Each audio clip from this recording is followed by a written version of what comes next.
Hey everybody, it's the Ioniq guy, and today I'm going to finally do a test that I should have done a long time ago, and that is to see if my Ioniq 5 behind me fails when it's charging at 48 amps or about 11 kilowatts.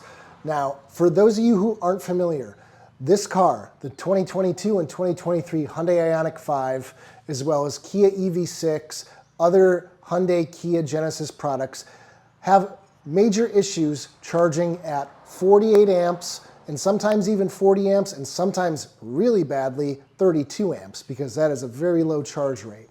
And what happens is you plug in, start charging at 48 amps, and within half an hour, an hour and a half, depending on the outside ambient air temperature, the charging session completely fails and the car no longer charges. So you could wake up the next morning with a completely empty battery while still having to figure out how you're going to get to work. This issue has been ongoing for over a year, and this spring, Hyundai released a technical service bulletin and a software update for the car that if it does experience an overheating of the charge port issue, then it will lower the charging rate down to about 23 amps, which is better than not charging at all, but it's still a far cry from what this car is advertised as being able to do. So I want to find out today if I can replicate the issue. I haven't done this because I don't have a level 2 charger set up for 48 amp charging, but over this weekend I decided it was finally time to do something about it. So I hardwired my ChargePoint Home Flex. You can see here on the left, I'm testing an Autel Maxi charger. The review is coming on that soon. But this has been my daily driver for a year, and I've been using it at 40 amps, no problems whatsoever. So let's see if bumping it up to 48 amps will now cause the car to overheat and have a failed charge session. So I'm going to go ahead, I'm going to plug in right now, and we'll see what happens. I have my OBD2 scanner running right now. I'm going to run a screen recording of that so we can watch the battery inlet temperature as it rises throughout the charging session, and we'll finally see what happens with my car when I charge at 48 amps.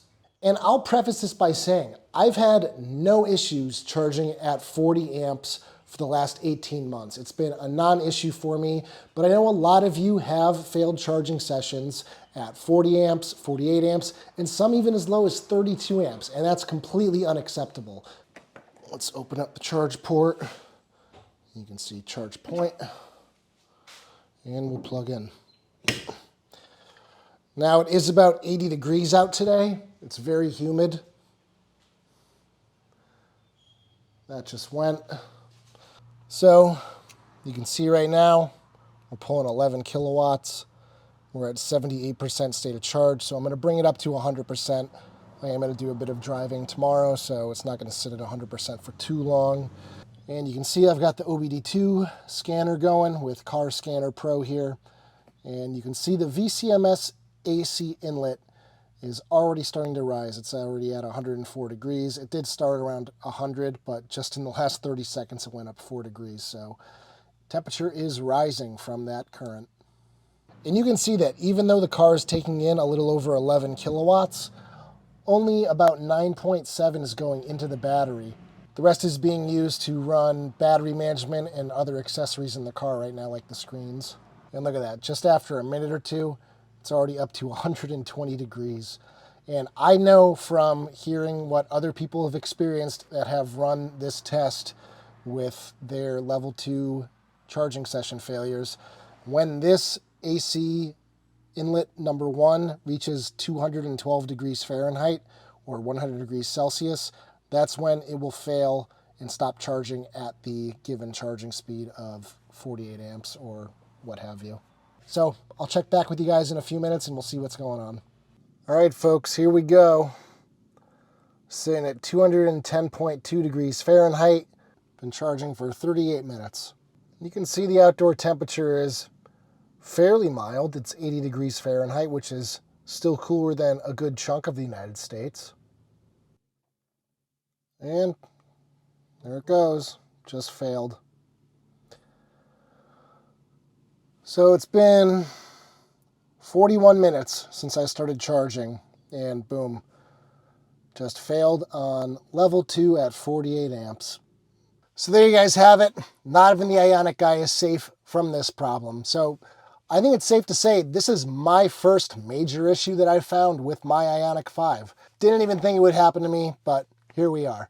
So Hyundai, you need to figure this one out.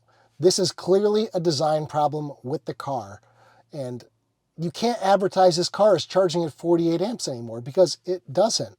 You can release all the TSBs you want that can change the charge rate dynamically. But at the end of the day, if it's not charging from 0 to 100% at 48 amps, then that's a false statement in my eyes. So I don't know what to tell you guys other than, yeah, this is happening to a lot of people. You're not alone.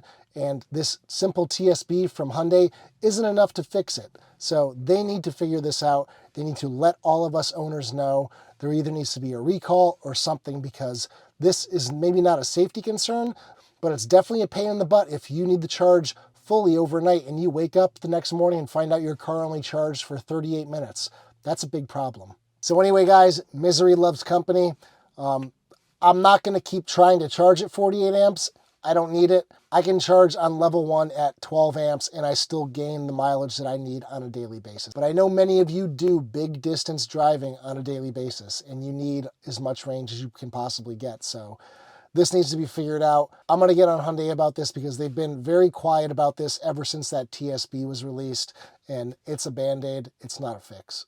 Please leave your experiences with level 2 charging failures down below. I'm going to direct them to this video so they can read every single one of your comments down below. But anyway, guys, happy 4th of July if you're in the United States.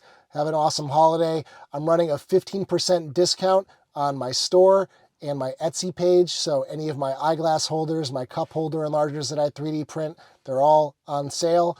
So if you need a little accessory for your car and want to help me out, I appreciate anything you purchase. So anyway, guys, I'll see you in the next one. Take care, everybody. So if you're anything like me, you were probably disappointed after you purchased your Hyundai Ioniq 5 and realized that there was no overhead storage for your sunglasses. So I solved that problem with the Hyundai Ioniq 5 magnetic eyewear holder. It simply clips onto the magnetic area next to the driver display, and your sunglasses go right onto it. These are 3D printed in PETG and will not soften in the heat of your car. They utilize a 1 1/4 inch rare earth magnet that keeps them securely on your dashboard, and a strip of Velcro protects the frames of your glasses. These will work well with thick plastic frame glasses, such as Ray-Ban Wayfarers, but not so much with wireframe glasses like aviators. These are available for $20 plus shipping at the link below in white or black.